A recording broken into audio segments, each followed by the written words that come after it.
ওড়িশা মুখ্যমন্ত্রী মোহন চরণ মাঝি আপত্তি জানিয়ে চিঠি লেখার পরে দীঘার জগন্নাথ মন্দির থেকে ধাম শব্দটি সরিয়ে দেওয়া হয়েছে। মঙ্গলবার নবান্নে পুরীর বিজেপি সাংসদ সম্বিত পাত্রর উপস্থিতিতে একথা ঘোষণা করেছেন মুখ্যমন্ত্রী শুভেন্দু অধিকারী। রাজ্য প্রশাসনের এই সিদ্ধান্তের ফলে দীঘার জগন্নাথ মন্দির এখন থেকে শুধু শ্রী শ্রী জগন্নাথ সাংস্কৃতিক কেন্দ্র।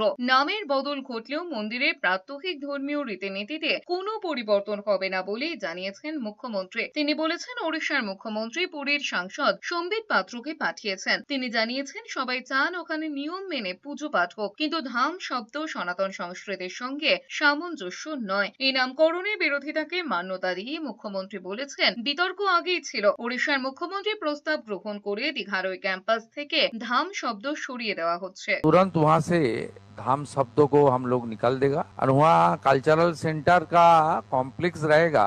उनके अंदर जो भगवान है उनका पूजा पाठ, हमारी मंदिर का जो रीति नीति, हमारी जी सनातन का संस्कृति है, उसको मानते हुए श्री जगन्नाथ टेम्पल उनका पूजा पाठ और भगवान का जो हमारी जो नियम है वो मान के होगा। और पूरा कॉम्प्लेक्स जो है वो सरकारी जो रेजुलेशन में है क्लियर है, कल्चरल सेंटर, वहाँ से धाम शब्दों को हम लोग निकल रहा है। আমরা সবাই জানি কি জগন্নাথ ধাম নিয়ে ওড়িশার মানুষ আর ওড়িশা গভর্নমেন্ট ওরা একটা অবজেকশন করেছিল কি ধাম ওয়ার্ড না ইউজ করা হোক।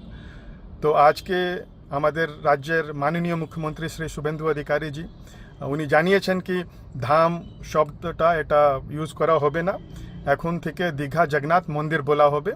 তো এটা আমরা খুব ওয়েলকাম জানাই।